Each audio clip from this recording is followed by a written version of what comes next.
Amen. Amen po, choir. Kinalabutan ako doon Ganda. Amen. Okay, yun po yung unang awitin natin ngayong taon ng choir para sa Panginoon. Amen. Praise God. Okay, church, muli po ay tayo naman ay dadako sa pag-aaral ng salita ng Panginoon. Itutuloy po natin yung man's plan versus God's plan, part number 2. Last time, i-discuss natin, hindi naman lagi, pero madalas nangyayari ito, yung plano ng tao na ganito. Una, personal plan or self-centered yung plano. Yung bang makasarili at wala talaga ang Diyos sa plano, kung hindi puro pansarili lang. At nangyayari din yung pangalawa na proud plans. Kaya siya nagpaplano kasi gusto niyang meron siyang patunayan, meron siyang gustong ipagmalaki sa tao. Kaya lang ang problema nito, nagiging self-pride. Ano po? And then yung passing plan, na nagpaplano siya ng gano'n na para bagaang wala nang katapusan yung buhay niya, pero lahat po tayo ay inilintulad ng Diyos sa vapor or hamog na madali naman ding mawala. Kaya kung tayo ay magpaplano lang din, wag na po nating alisin ang Diyos. Dahil maiksi lang po ang buhay para pagplanuhan pa natin para sa ating pangsarili, para lang tayo may iyabang. Kasi kapag ang plano mo ay maglilikha lang yan ng iyong ikayayabang, ang tawag dyan, proud plans, which is ayaw din ng Diyos yun. Tandaan po natin mga kapatid na ang buhay po talaga natin ay napakaigsi lang. Parang kailan lang yung mga kasali sa choir na ito na nasa Sunday school lang. Ngayon, nandito na isang araw, bubuo na yan ng pamilya, magpo-propose sa ilog, mga ganon. Mabilis lang po ang panahon. Si Binaya, kailan lang nandyan sa Sunday school. Kaya si Binaya talaga, laking Sunday school yun eh. Ngayon, pag tinignan mo si Binaya, ang laki na. Isang araw yan, tumatakbo-takbo na lang din dyan. Tapos, kakanta, etc. Mabilis lang po ang buhay po natin. Kaya lagi na po nating isasama ngayong taon sa ating mga plano ang Diyos. Sabihin po natin ang Diyos. Huwag niyo pong kakaligtaan. Lagi niyong ipagpipray, Lord, kalooban niyo po ba itong aking gagawin? Lord, kalooban niyo po ba yung aking pupuntahan? Kung minsan ganun tayo ng ganun, pero kalooban pa rin natin ang nasusunod. Pag sinabi nating, Lord, let your will be done, kahit nandun na tayo sa kalagitnaan ng ating paglalakbay, pag sinabi ng Panginoon, bumalik ka, hindi ko kalooban, babalik tayo. Amen? Dahil alam ng Diyos na magsasayang lang tayo dito ng panahon. Magsasayang lang tayo dito ng effort. Magsasayang lang tayo dito ng oras. Balik na. Dahil ang makabuluhang buhay dito sa mundo ay yung buhay na sumusunod sa kalooban ng Diyos. Ngayon po, pag-uusapan naman natin, God's plan. God's plan. Tayo po muna tayong lahat bago natin basahin ang verse. Tayo po yung manalangin. O manaming Diyos na makapangyarihan sa lahat, muli po ay nagpapasalamat kami sa inyong kabutihan. Yung inyo po patnubay nung nakaraang taon, pinagpapasalamat po namin. Yung pong nung nakaraang taon, nagkasakit kami, pinagaling nyo kami. Salamat po, Panginoon. Yung nagugulumihanan kami, ang bigat-bigat ng mga problema namin nung nakalipas na taon, pero ramdam namin yung pagtuwang nyo at pag-solve ng aming mga problema. Salamat din, Panginoon, sa nakalipas na taon na ramdam namin ang inyong pag-iingat sa mga pagtatravel namin, sa mga pinupuntahan namin. Salamat, Panginoon, sa nakalipas na taon na inyong protection. Ngayon po, bagong taon, hiling po namin ang patuloy mong patnubay sa amin. Proteksyon, paglilingkod na masaya, pagmamahal sa kapwa, pagpapatawad sa mga nagkukulang sa amin dahil kayo ay nagpapatawad din sa aming mga pagkukulang. Yun po, Panginoong bagong taon, fresh start po ang gagawin po namin at tulungan niyo po kami, Panginoon, na makapaglingkod pa according to your will. Salamat po. Muli po, gabayan niyo kami, Banal na Espiritu po, sa aming pag-uusapan at pagpatawad din po sa mga pagkukulang at kasalanan na aming pong nagawa. Samahan niyo po kami minsan pa sa pangalan ng aming Panginoong Hesus. Okay. Upo na po tayo. Nais ko muna mga kapatid, basahin sa inyo, Ephesians chapter 1, verse 11. Ito po yung foundation ng preaching natin. God's plan.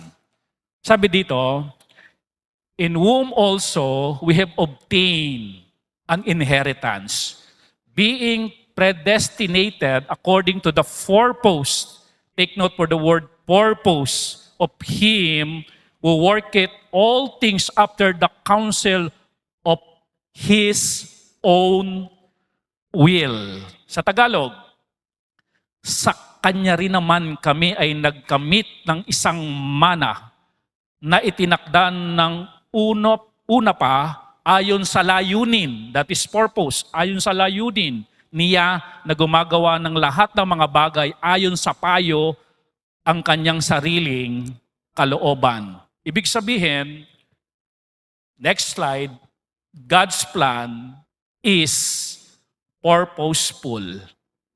God's plan is purposeful. Kaya number 1, o letter A, under that,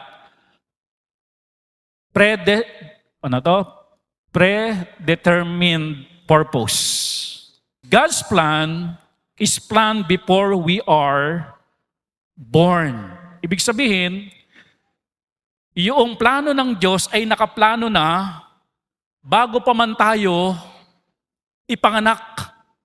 No?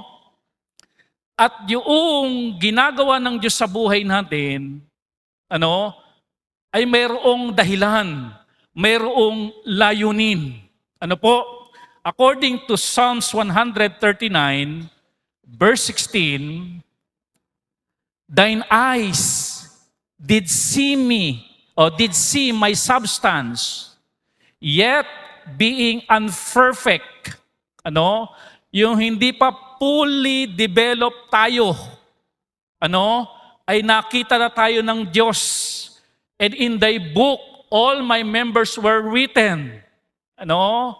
Talagang sa kanyang aklat, talagang yung bawat sangkap, yung ating tenga, ilong, mata, ay nakasulat, which in continuance were passion.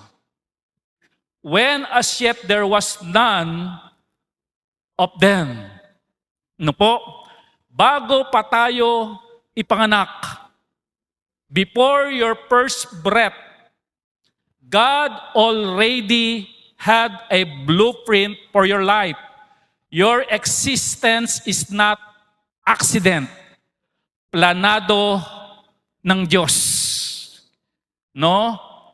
Ibig sabihin, you were born on purpose for a purpose. Ang Diyos ang nagdisenyo sa ating katawan. At kung bakit ganyan ang iyong katawan o yung substance, ay dahil may layunin ang Diyos kung bakit ganito ang ating itsura. Sabihin nyo nga po, itsura. Ayan. Ang Diyos ang naglagay sa iyo ng ganyang klaseng vocal cords for a purpose. Ang Diyos ang naglagay sa iyo ng China eyes. Pag sinabing China eyes, ano yan yung liit kita. For a purpose. Kaya pala nilikha ka ng Diyos na singkit ka, yan pala yung magugustuhan ng partner mo, mai-inlove sa'yo, at yun ang napangasawa mo, at may dahilan pala ang Diyos, kaya yan ang mapapangasawa mo, para nang sa gayon, tuwang kayong naglilingkod sa Diyos. At ang ginamit ng Diyos, para yan ang mapakasawa mo, yung iniligay ng Diyos sa'yo na China eyes. Amen? Okay. Kuminsan nakakita na ba kayo noong preacher, ipinanganak walang paa? Pero ang galing mag-preach, Ang totoo pala, ang Diyos ang nag-design na ipapanganak talaga siya na walang paa. At ngayong ginagamit siya ng Panginoon para mag-preach. At maraming nabibless sa kanya. Dahil sabing ganoon, sa kabila ng disability niya, pero ginagamit siya ng Diyos. Amen? Kaya mga kapatid, listen carefully. Anuman ang ating itsura, ang Diyos ang nag-design yan. At may purpose ang Diyos kung bakit ganyan. Amen? Kaya mga kapatid, dapat tayo bilang mga mananampalataya, proud tayo kung ano ibinigay ng Diyos na itsura natin. Huwag kayong mga kapatid mahiya kung ang ilong natin malaki. Dahil mas mabilis makahinga yan. Kahit sinisipon yan, meron pa rin. hindi madaling mabarahan. Amen? Okay. Tignan niyo po ito. May nagtanong na mga alagad. Sabi ng mga alagad, kasi may bulag dun eh. John chapter 9 verse 2. And his disciple asked him saying, Master, who did sin? This man or his parents? That he was born blind. Tignan niyo yung disenyo ng Diyos, Ipinanganak ng bulag. Pastor, disenyo ng Diyos yun, bulag pinanganak. Parang walang hustisya naman, napaka-unfair naman. Panginoon, bakit ganon?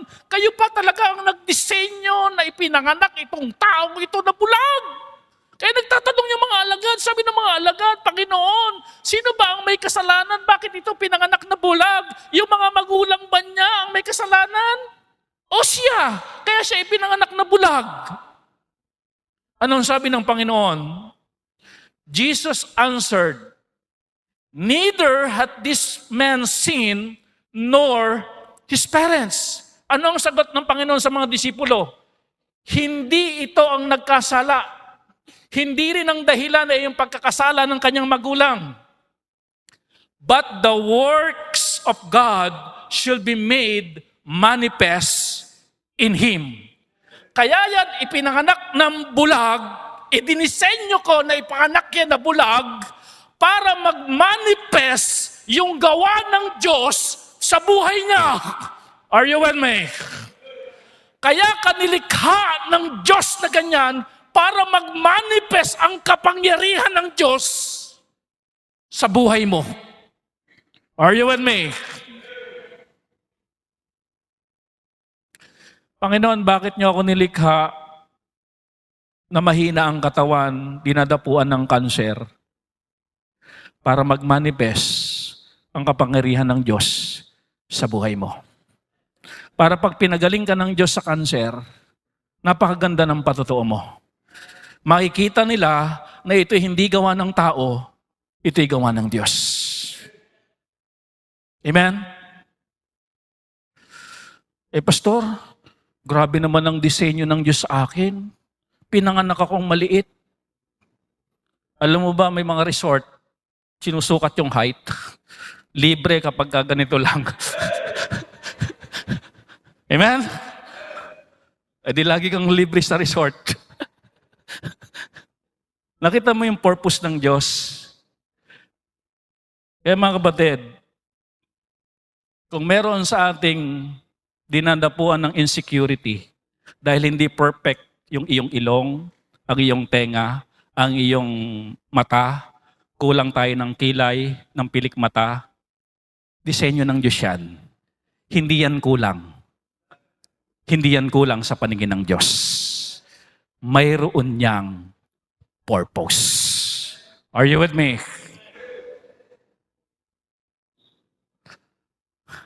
Parang hindi pa kayo, hindi pa kayo masyadong Amen? Kahit kapansanan, disability, insecurity, nawawalan ng kumpiyansa, nawawalan ng self-confidence, may mataas na layunin sa iyo ang Diyos kung bakit niya tayo nilikhang ganito.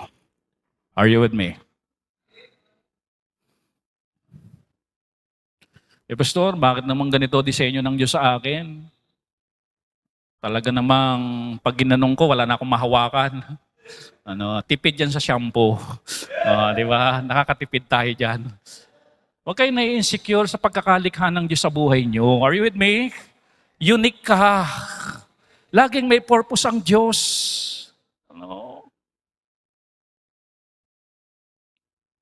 Wag. Dahil ang sabi ng Panginoon, that the works of God should be manifest in Him. Kaya hindi, mga kapatid, mainam at hindi bagay sa mga Kristiyano na mayroong insecurity dahil sa disenyo ng Diyos sa kanyang pagkatao. Amen? Dapat po, nagmamalaki tayo sa harapan ng, hindi na magmamalaki, kumbaga, proud tayo sa Diyos natin na, Lord, salamat, nilikha mo akong ganito. Unique. Ano po? Okay. Kaya yun po yung una.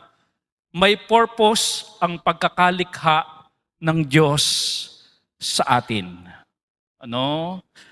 Panginoon, ba't naman ganito yung pangangatawan ko? Huwag ma-insecure. May purpose ang Diyos.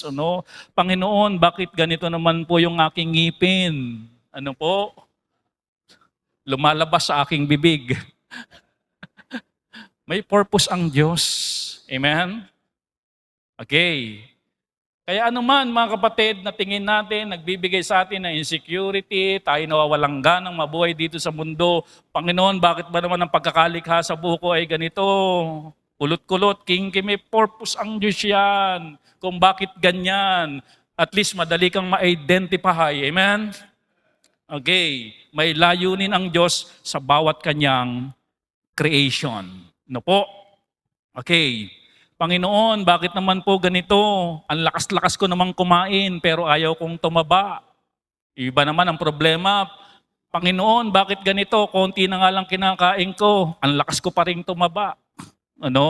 May purpose ang Diyos pagkakalikha sa atin. Po? Okay. Kaya sabi ng Panginoon, hindi ang dahilan ay ang pagkakasala niya, hindi ang dahilan ay ang pagkakasala ng kanyang magulang. Ang dahilan kung bakit ganyan ang pagkakalikha sa kanya, that the works of God shall be manifest in Him. Kung minsan, tayo, bakit ba ako, ang dami-daming sakit, sakitin ako, buti pa yung mga tambay dyan, ang lalakas ng katawan, samantalang ako, ang hina-hina ng katawan. Mga kapatid, may layunin ng Diyos sa pagkakalikha sa atin. Kaya ngayon, lalakad tayo ng 2026, alisin na natin ang mga insecurity dahil sa ating mga pag-iitsura. Amen? Alisin yan. Dapat, Lord, salamat po sa pagkakalikha mo sa akin. Salamat po. At ganito ang disenyo ng aking pangatawan. Salamat po, Panginoon. Okay. Lord, bakit po gano'n? Nilikha niyo akong sipunin. Bakit niyo ako nilikha, na aantukin? May purpose ang Diyos. Mabilis kang makapahinga. Kahit preaching. Antukin. Okay. Yun po. Hindi sino man ang may dahilan kung bakit tayo nilikhang ganito. Kung hindi para ang works of God ay mag-manifest sa buhay natin. Para doon sa kahinaan natin, talagang hindi tayo nilikha ng Diyos na perfect . Para doon sa kahinaan natin, doon gumawa naman ang kapangyarihan ng Diyos. Para doon sa mga disability natin, doon gumawa ang Diyos. Para sa mga insecurity natin, doon gagawa ang Diyos. Para doon sa nawawala nating kumpiyansa, doon gagawa ang Diyos. Para doon sa nawawala nating self-confidence, doon gagawa ang Diyos. Meaning to say, salamat Panginoon, hindi ako perfect. Dahil hindi ako perfect, kailangan kita.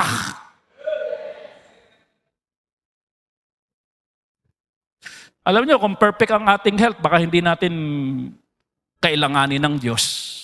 Kung perfect yung ating ilong, tenga pala, ilong, mata, baka iyabang na lang natin yan at di natin kailangan na ng Diyos. In fact, mga kapatid, yung mga insecurity natin, yung mga pangit na pagkakalagay ng pagkakapwesto, nagpapahumble sa atin yun eh. Amen? Kaya salamat sa Panginoon. Wala tayong sasabihin, Lord, salamat po sa pagkakalikha mo sa akin. Pangalawa, letter B, personalized purpose. God's plan is personal to every believer. Yan. Personalized. Isa-isa. Nilikha at may purpose. Iba-iba ang purpose ng Diyos sa buhay natin. Sabi ng Jeremiah 1:5, before I formed thee in the valley, I knew thee. And before thou camest forth out of the womb, I sanctified thee. And I ordained thee a prophet unto the nation. Sabi ng Panginoon kay Jeremiah, i-ordain kita bilang propeta ng bansa. Ano po? Iyon ang aking personalized purpose sa iyo. Amen? Parang ganito, Kyle, no? May purpose ako sa iyo. Yung purpose ko sa iyo, iba sa purpose kay Junel. No? Ididil kita doon. No? Gagawin kitang ganon. Iba-iba. What God plans for a one person is not always the same for another. Iba-iba yan. Halimbawa kay Joy, ang purpose ng Diyos kay Joy maging choir member. Iba naman ang layunin ng Diyos kay JM. Sa kapdi ka naman. Iba-iba. Ano? Okay. Iba-iba. Merong senaryo dito sa Bible para lang makita natin na iba-iba talaga yung plano ng Diyos at purpose ng Diyos sa bawat isa sa atin. Tinagalog ko na po yung translation para po sa dumudugo ang ilong pati ako. John chapter 21, verse 21. Ganito po ang istorya. Nang makita siya ni Pedro, ay tinanong nito si Jesus. Kasi Panginoon, tapos kausap ng Panginoon si Pedro. Ngayon, nung makita ni Pedro si John the Beloved, eto ang nangyari. Nang makita siya ni Pedro, ay tinanong nito si Jesus. Sabi ni Pedro, Panginoon, paano po naman ang taong ito? Kasi sinasabi ng Panginoon kay Peter, yung plano ng Panginoon kay Peter. Na pagtanda mo, ay may iba na magsusuot ng damit mo. Ngayon sabi ni Pedro, Panginoon, paano naman itong si John the Beloved? Ano po ang inyong plano sa kanya? Ano ang sabi ng Panginoon? John chapter 21 verse 22, sumagot si Jesus, kung nais kong mabuhay siya hanggang sa pagbalik ko, ano sa'yo? Sumunod ka sa akin. Ang sinasabi dito ng Panginoon, ano pakialam mo sa plano ko dito? Ano kung ang plano ko ay mabuhay siya hanggang sa pagbabalik ko? Ibig sabihin dito ng Panginoon, huwag mong pakialaman yung plano ko para dito. May plano ako sa iyo, mind your own business. Are you with me? Ato. Napakaganda po ng quotation na ito. Tandaan niyo po yung quotation. Dito po nagkakaproblema ang maraming Kristiyano. Ano po ito? Comparison kills contentment. Amen? Yung bang compare ka ng compare, tuloy hindi ka na makontento sa buhay mo. Kung ano ibinigay sa iyo ng Diyos, makontento ka na doon. Kasi pag kinumpare mo pa yung ibinigay ng Diyos sa binigay sa iyo ng Diyos sa ibinigay ng Diyos sa iba, maiinggit kayo eh. Amen?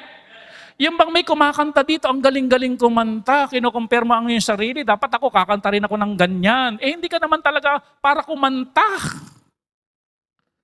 Are you with me? Pinapatay ng comparison ang contentment.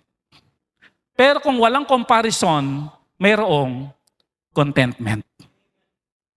Kung ito ang dealing sa akin ng Diyos, kung ito ang plano ng Diyos sa buhay ko, makukontento ako. At kung yun naman ang plano ng Diyos, at yun ang gusto namang Diyos kay Kyle, bahala siya sa buhay niya. Yun ang plano ng Diyos sa kanya eh. Amen? Kung ang plano ng Diyos kay Kyle ay makapagpatayo ng bahay na 3-story, CR pa lang, abay, yun ang plano ng Diyos sa kanya eh. Huwag mong kopyahin, huwag mong gayahin. Dahil ang iba ang plano ng Diyos sa'yo. Insist ka na kopyahin, pero ang plano pala naman ng Diyos sa'yo, mansion over the hilltop. Kukunin ka na pala ni Lord. Amen?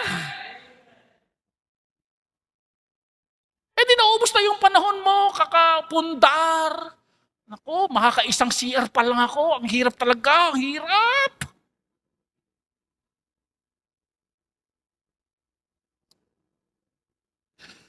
Plano talaga ng Diyos, halimbawa naman kay Joy, ay lumabo ang mata para makapagpagawa siya ng salamin na 80,000 tornilyo pa lang.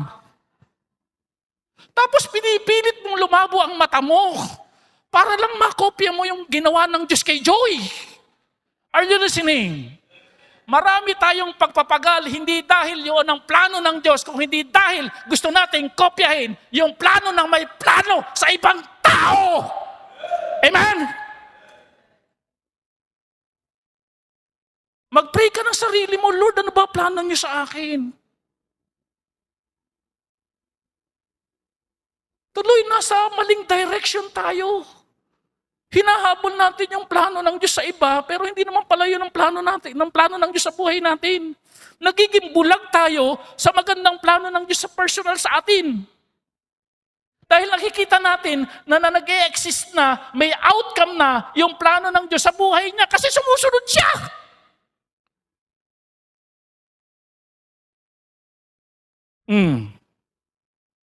Pwede ba yan magkakamukha tayo ng ilong? Pwede ba yan magkakamukha tayo ng fingerprint? Pwede ba yan magkakamukha tayo ng buhok? Hindi po pwede. Doon pa lang sa image na indikahan sa atin ng Diyos, magkakaiba na po tayo. Ano? Kaya, comparison kills contentment because God's plan is custom made. Naka-customize ka. Amen? Sa harapan ng Diyos. Upgraded version ka. Amen? Okay. Kaya yun po, ang plano ng Diyos is personalized purpose. Personalized. Ang purpose ng Diyos at ang plano ng Diyos sa ito ay makapag-aral ng ganitoong kurso. Mag-pray ka rin, Lord, anong kurso ang gusto mo para sa akin? Hindi yung isang barkada, walang mag-iiba ng kurso. Lahat tayo dapat, nurse tayo lahat.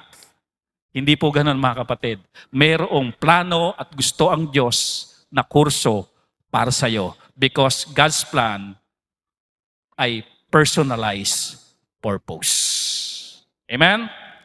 Custom made ang plano ng Diyos sa bawat isa po sa atin. Okay. Kaya sabi ng Panginoon kay Jeremiah, ikaw gagawin kitang propeta. Magpaka-propeta ka. Gagawin kitang membro ng church, magpaka-miyembro ka. Amen? Gagawin kitang choir member, magpaka-choir member ka. Gagawin kitang usher, magpaka-usher ka. Gagawin kita doon sa parking area, parkman. Magpaka-parkman ka. Oh, may ibang tawag, ano? Okay. Gagawin kitang taga-tugtog doon, tumugtog ka dyan. Gagawin kitang taga-project ng PowerPoint. Ano, asikasuhin mo yung nagahang dyan. Ano, huwag kayong magkwentuhan. Hindi man nagkukwentuhan doon. Kung ano yung layunin, yung plano ng Diyos sa atin, doon po tayo mag-concentrate. At huwag po tayong mag-compare because comparison kills Contentment. Ano ang bunga kung bakit hindi tayo kontento? Anong dahilan kung bakit tayo hindi kontento? Madalas is comparison. Sabihin nyo nga po, comparison. Ayan. Comparison. Alam nyo, isa sa dahilan, mga kapatid, kaya hindi ako nagpo-post sa Facebook kung anong meron dito. Alam nyo kung bakit? Baka matempang iba na magkaroon ng comparison. Bakit kami hanggang ngayon ganito? Are you with me? Kasi gusto kong mind your own business. Are you with me? Are you with me? Sapat na ang Diyos ang nakakita. Amen? Sapat na ang Diyos ang makakita. Kung ano meron ka at kung ano meron tayo. Amen? Dahil Lord, kayo naman na nagplano nito eh. Sapat na kayo ang audience ko. Amen? Kung makita man ito ng iba, di bonus na lang yun. Are you with me? Kasi may danger yan eh. Nang makakakita. Baka mag-compare sila. Baka hindi nila mapuntahan yung plano ng Diyos sa buhay nila. Are you with me? Bakit? Baka kasi goal nila, yung naging goal mo. Which is hindi naman yun ang goal ng Diyos sa buhay mo. Lihis.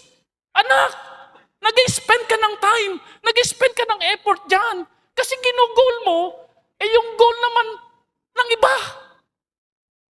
Iba yung goal ko sa'yo. Iba yung plano ko sa'yo. Iba ang purpose ko sa'yo. Listen to me. Are you with me? Don't waste your time. Compare ng compare. At kung may nakita tayong gano'n, mas titindihan ko pa. O overtaken ko pa yan. Ang tanong, plano ba ng Diyos sa buhay mo yan? Kung nakabili siya ng kotse, bulldozer ang bibiling ko.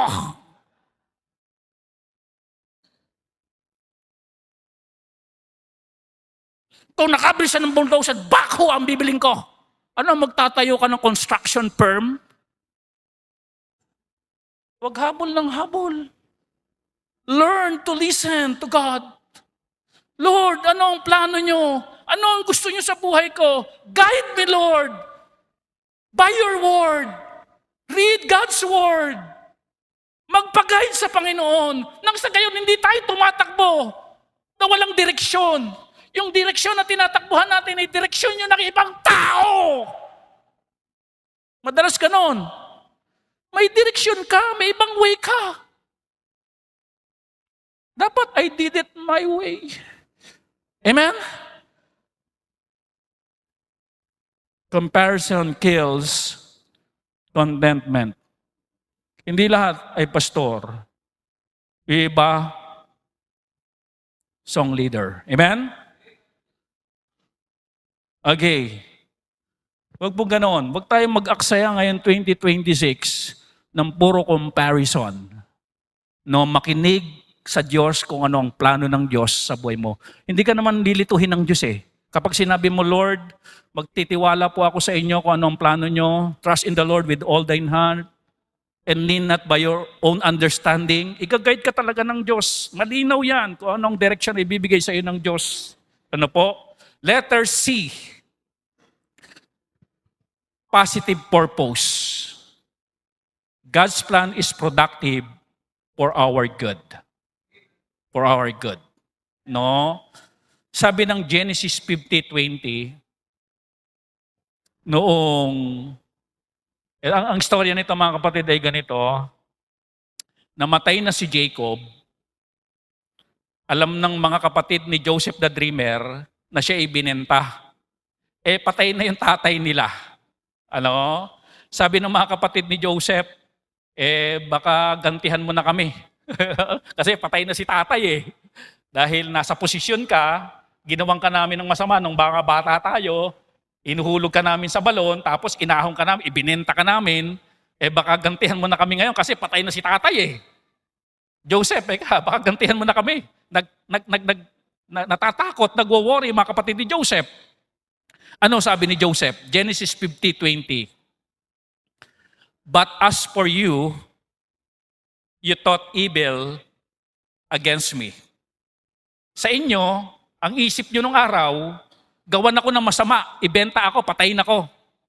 But God, amen, meant it unto good, to bring to pass at it is this day to save much people alive. Amen? Sabi ni Joseph the Dreamer, sa inyo, masama plano nyo para sa akin. Pero alam nyo ba yung masamang plano nyo yon? Binaligtad ng Diyos, ginawang mabuti ang dahilan kung bakit ako napunta sa Egypt, maging governor dito, kaya pala ang purpose ng Diyos mabuti. Magtatagutom pala sa buong mundo at sa Egypt lang may pagkain at ako ang governor dito, kayo na mga mahal ko sa buhay dyan, pupunta kayo sa Egypt dahil maraming pagkain dito at governor ako, maraming tao ang nailigtas dahil sa magandang plano ng Diyos sa akin. Masama, pero all things work together for good. Amen? Even painful experiences are not wasted. God uses everything. Failure, losses, delays to accomplish His good purpose. Kaya listen mga kapatid, ang layunin at plano lagi ng Diyos para sa atin, positive. Kahit pa nga yan mga kapatid, yung nangyari sa buhay natin ay painful, masakit, nasaktan tayo, may nawala, nagkamali tayo. Pero ang galing ng Diyos, ano? All things work together for our good. Kaya nga ganito kung ikay naghihirap, huwag kang magreklamo. May purpose ang Diyos. Kung ikaw ay nahihirapan, may karamdaman, may kabiguan, hindi napasok ng trabaho, ni-reject ng nililigawan. Tapang ni Kyle, paano kaya kung nag-no si Grace? Sisimba pa kaya ito? May rejection. Huwag kang magtampo sa Diyos. Sinaktan ka. Huwag kang magtatampo sa Diyos. Nagulo ang pamilya mo. Huwag kang magtatampo sa Diyos. Ibinitray ka, pinagkanalo ka. Huwag kang magtatampo sa Diyos. Iniwan ka sa ere. Alam niyo iniwan ka sa ere? Huwag kang magtatampo sa Diyos. Sinaktan ka, binigo ka. Huwag kang magtatampo sa Diyos. Dahil magaling ang Diyos mo. Amen? Laging ang layunin ng Diyos ay positive. Kayang paikutin ng Diyos yung mga negative na yan. Works together for good. Ang sarap ng kape. Mamaya po si Joy, yung coffee earth natin doon, lalagyan na po ng barako, etc. Subukan mong barakong-barako lang talaga ang titikman mo. Pahit nun, ano? Subukan mong mainit na tubig lang iinumin mo. Hindi rin maganda, ano? Subukan mong asukal lang ang lalaklakin mo. Hindi rin maganda, ano? Subukan mong creamer lang ang lalaklakin mo. Hindi rin maganda, ano? Pero alam nyo, pag yan ay pinaghalo-halo na, hinigop mo, masarap na. Ganon po ang Diyos. Hindi po masarap ang kape sa buhay natin, pagkape lang. Pero ang galing-galing talaga ng Diyos, pag pinaghalo-halo niya yung mga kakapaitan ng ating buhay, yung ating mga downfall, yung ating mga failure, works together. Sino nag-works together? Ang Diyos, amen? He works together for our Amen?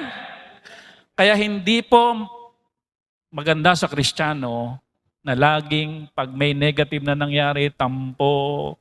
Kapag merong ganitong dilubyo na nangyari sa loob ng bahay, wag muna tayo mag-church.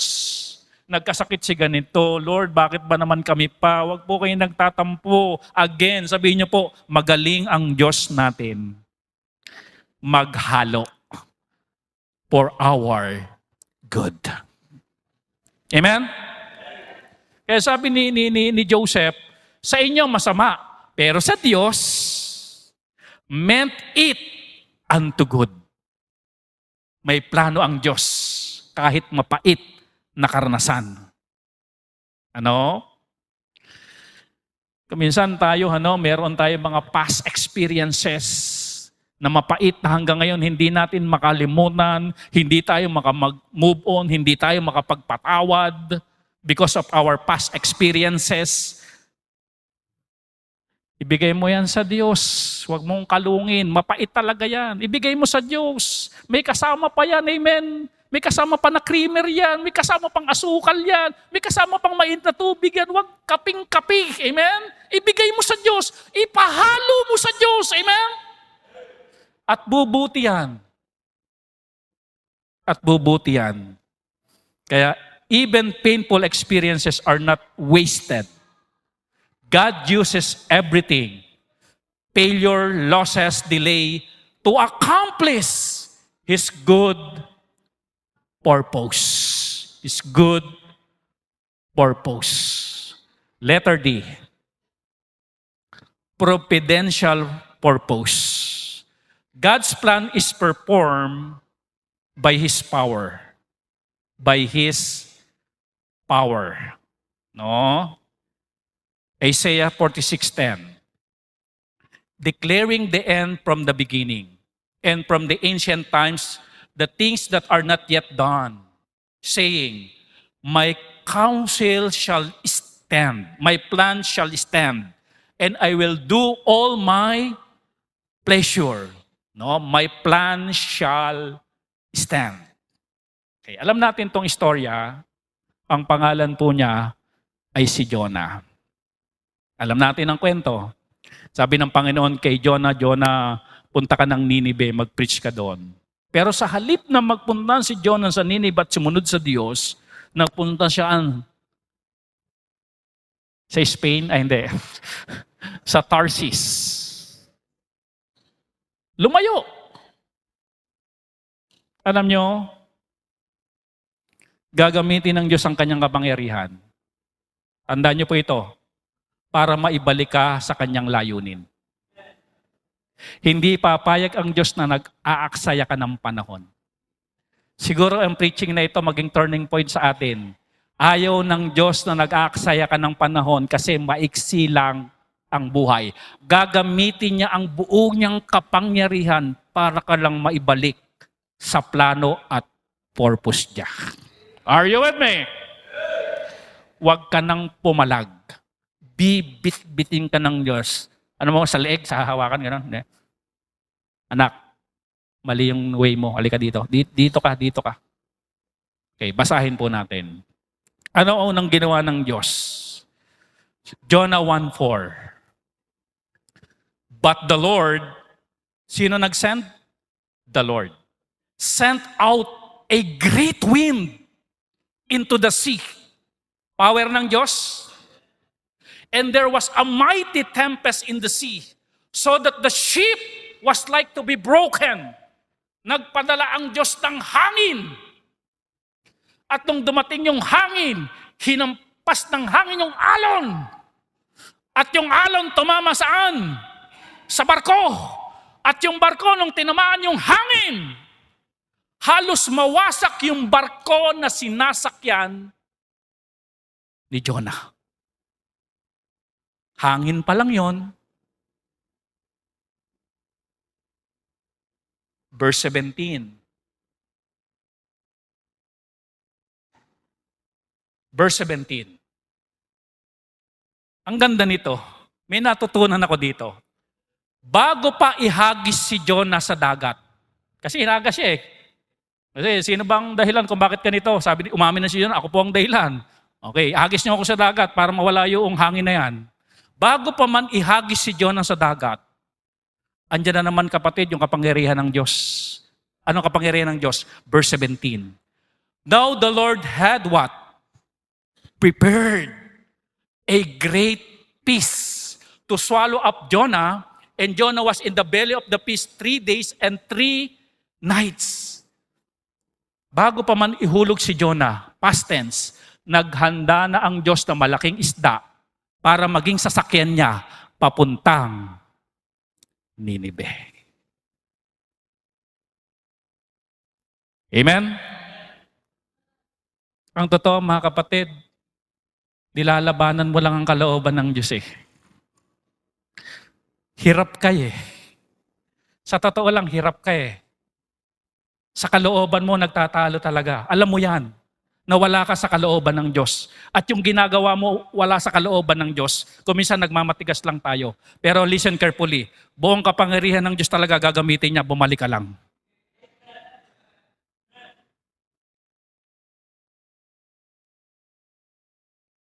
Pero yan, malaking sardinas yung inutusan, kainin mo yan. O century 2 na yon. Palagi ko century. Kasi matagal na yun, di ba?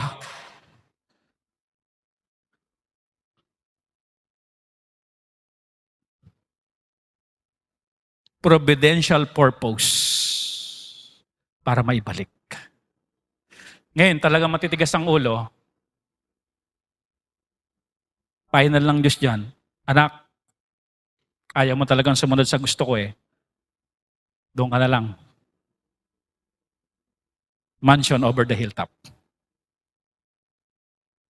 Do po.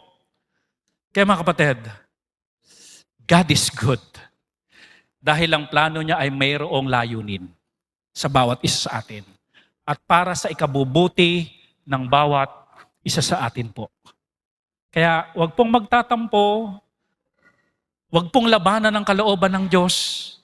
Wala pong mananalo sa Diyos kasi Diyos po yun. At mas better ang plano ng Diyos kesa sa plano natin.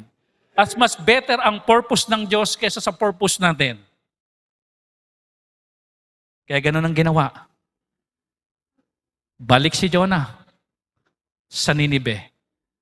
At nangyari pa rin ang plano ng Diyos kay Jonah. Amen? Listen carefully. Hindi naman nabago yung prayer meeting. Ganun pa rin yun. Hindi naman nabago yung worship. Alam mo ang nabago, ikaw. Kalooban ng Diyos may prayer meeting. Kalooban ng Diyos mayroong worship. Wala naman nabago sa kalooban ng Diyos. Pero sino nagbago? Tayo. Amen? Nandyan pa rin ang kalooban ng Diyos. Kaya lang kuminsan ayaw natin. Niresist natin. Are you with me? Hanggang ngayon, hirap tayong umattend ng prayer meeting. Nire-resist natin. Kalooban ba ng Diyos yun? Hindi naman nagbago yun ah. Tayo ang nagbago.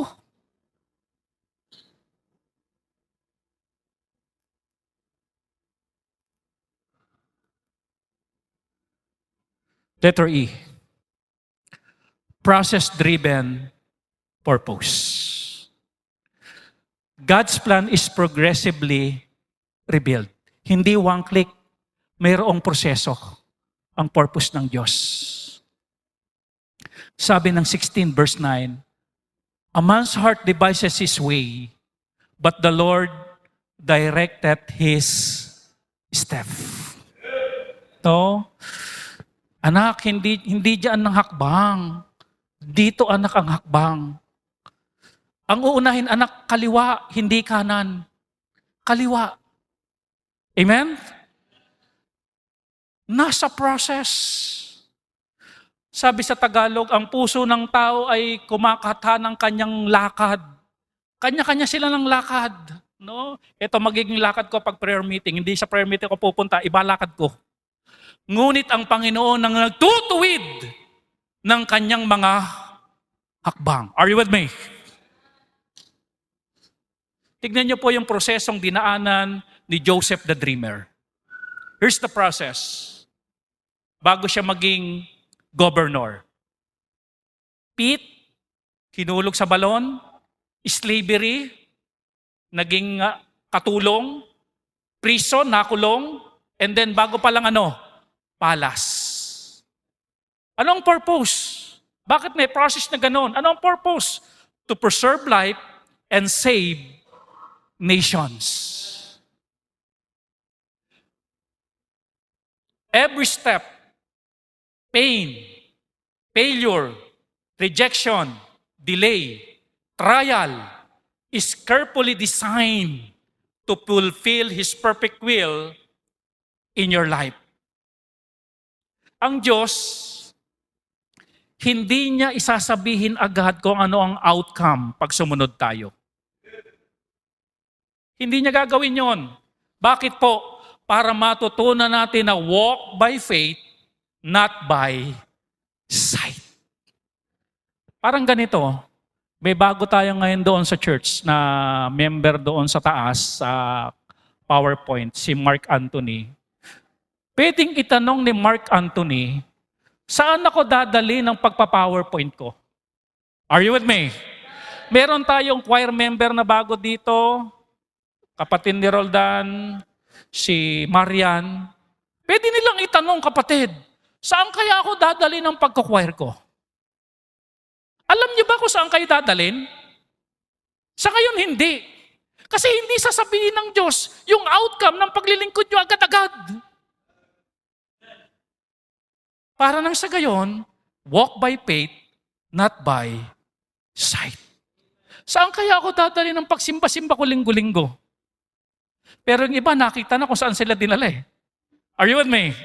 Saan kaya ako dadali nung pag-attend ko ng prayer meeting, sa online prayer meeting? Saan kaya ako dadali na mag-online ako kahit pagod ako, inaantok ako, kahit nasa Iloilo ako, nag-online ako? Saan kaya ako dadali nung katapatan na ginagawa ko sa Panginoon?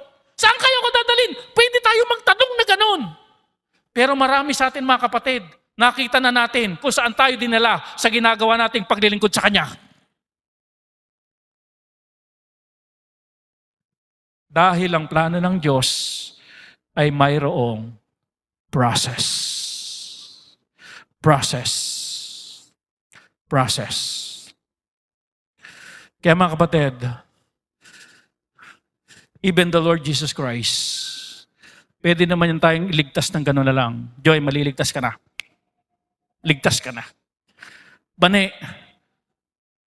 ligtas ka na. Chloe, ligtas ka na. May process. Ipinanganak. Naging tatay si Joseph. Ang nanay si Mary. Naghintay ng 30 years. Napako sa krus. Inilibing. At nabuhay na muli. Meron tayo ngayon tagapagligtas. Mayroong process. At meron din process para tayo maligtas. Hindi gaganinin ng Diyos.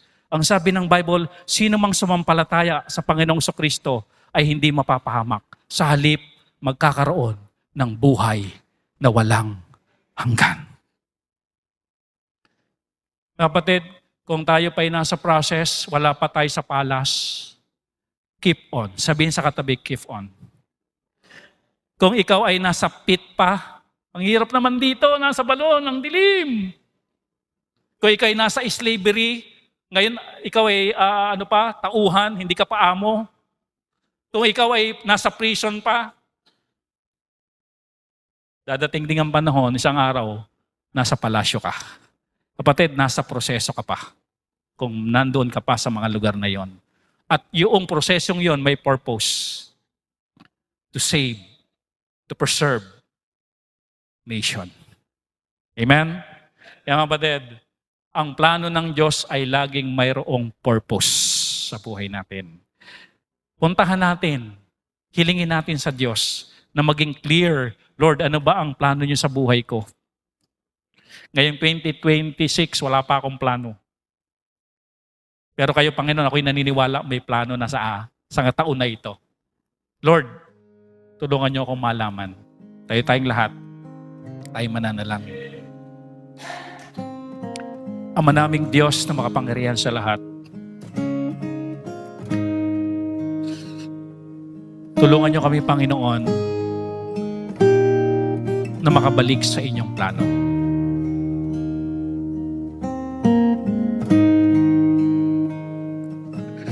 Salamat, Panginoon, dahil may maganda kayong plano sa buhay namin ngayong taon na ito. Tulungan mo kami, Panginoong, malaman ito, mapuntahan namin ito, at mahakbangan namin, Panginoon. Huwag kaming mag-aksaya ng panahon dahil napakaiksi lang ng buhay. Help us, Lord. Na kapatid, yung kinausap ng Panginoon, load po tayo dito. Hilingin natin sa Panginoon, Panginoon, ano bang plano mo ngayon sa buhay ko ngayon 2026?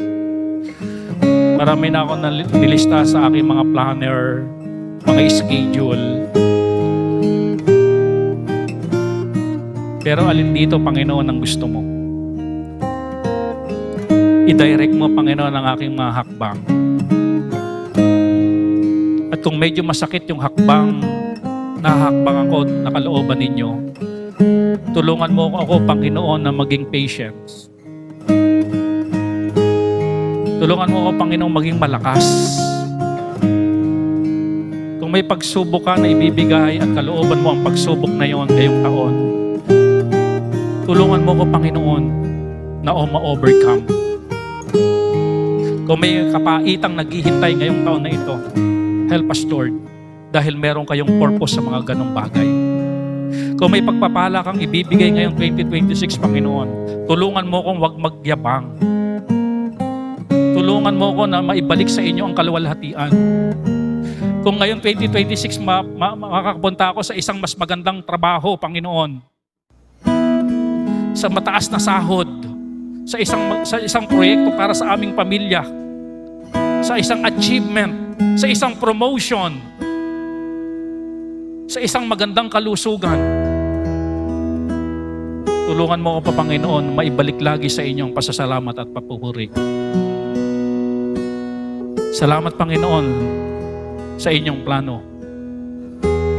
Purihin ang inyong dakilang pangalan. Sa pangalan ng aming Panginoong Hesus. Amen.